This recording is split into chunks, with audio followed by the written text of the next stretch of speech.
జీవితాన్ని మార్చడంలో ఎన్నో రకాలైనటువంటి అవగాహనలు ఈరోజు మనం తీసుకొచ్చుకుంటున్నాం.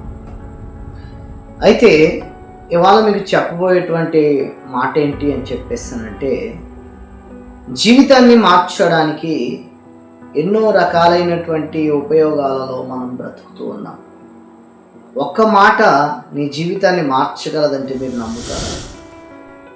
ఒక్క మాట మీ జీవితాన్ని తప్పనిసరిగా ప్రభావితం చేయగలదంటే మీరు నమ్ముతారా? బైబిల్ గ్రంథంలోకి వెళ్ళి మనం చూస్తే యోషియా అనేటువంటి రాజుని గురించి మనకి మంచి విషయాల గురించి మనం ఆలోచన చేయగలిగితే, తన జీవితంలో అతి చిన్న వయసులో రాజుగా చేయబడడం జరిగింది. చాలా తక్కువ వయసులో చాలా తక్కువ ఆలోచనలతో రాజ్యాన్ని ప్రారంభించడం జరిగింది. అయితే తను ప్రారంభించినటువంటి రాజ్యపు జీవితంలో ఒక రోజున తన పరిస్థితులను బట్టి తనకు ఎదురైనటువంటి ఆ ఆలోచన ఏంటి అని అంటే, ఒకసారి దేశం వైపు చూశాడు. దేశం వైపు చూసిన తర్వాత అతను ఏమి కనుగొన్నాడంటే, దేశంలో ఎటు చూసినా మంచి అనేది కనిపించట్లేదు.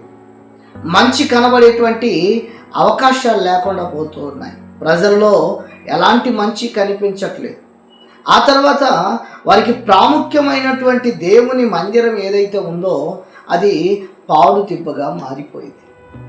ఆ మారిపోయినటువంటి పరిస్థితులలో ఇక యోషియా అనేటువంటి ఈ చిన్న బాలుడిగా ఎదుగుచున్నటువంటి ఆ రాజు ఏం చేశాడు అని చెప్పేసానంటే, దేవుని మందిరాన్ని శుభ్రం చేయడానికి ఆలోచన చేయడం జరిగింది. ఎప్పుడైతే ఆ మందిరాన్ని శుభ్రం చేస్తూ ఉన్నారో పని వాళ్ళు, ఆ క్రమంలో వారికి ఒక గ్రంథం కనబడింది, ఒక పుస్తకం కనబడింది. చూడడానికి ఆ పుస్తకం చాలా విలువలేనిదిగా, చాలా చీకిపోయినటువంటి పరిస్థితిలో కనబడతాం.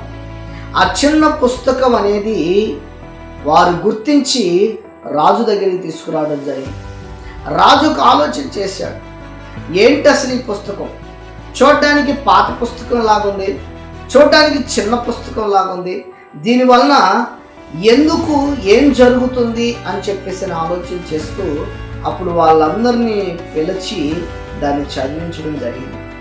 ఎప్పుడైతే ఆ పుస్తకంలో ఉన్న ఆలోచనని చదివాడో ఆ మరుక్షణమే ప్రియులారా, ఆ యోషియా అనేటువంటి ఆ రాజు ఎవరైతే ఉన్నారో అతడు బట్టలు చింపుకొని పశ్చాత్తాపడడం జరిగింది.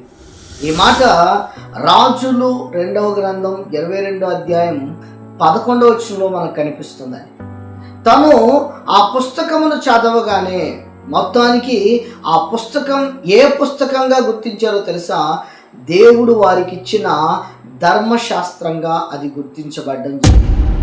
ఈ రోజున ఆలోచన చేయండి, దేవుడు మీకు ఇచ్చిన మంచి జీవితంలో నీ జీవితాన్ని మార్చగలిగిన పుస్తకం ఏదైనా ఉంది అని అంటే అది బైబుల్ తప్ప వేరొకటి కాదనే సంగతి గుర్తుపెట్టుకోవాలి. బైబుల్ నీ జీవితాన్ని మారుస్తుంది. దేవుని వాక్యం ద్వారానే నీ బ్రతుకులో గొప్ప మార్పుని నువ్వు చూడగలుగుతావు. నువ్వు ఎన్ని ఆలోచనలు చేసినా, ఎన్ని తలంపులు చేసినా, ఎంత ప్రయాసపడినా కూడా నీ జీవితాన్ని మార్చగలిగింది ఏదైనా ఉందంటే అది దేవుని మాటే అనే సంగతి గుర్తుపెట్టుకోండి.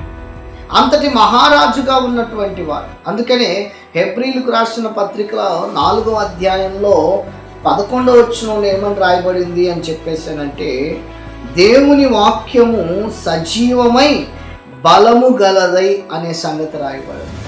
దేవుని వాక్యము సజీవము గలదిగా ఉన్నదట. అది బలమైనదిగా ఉంటుంది. ఎలాంటి వ్యక్తినైనా ప్రభావితం చేస్తుంది. ఎలాంటి వ్యక్తినైనా తన ఆలోచనలు మార్చుకునేటట్లుగా చేస్తుంది.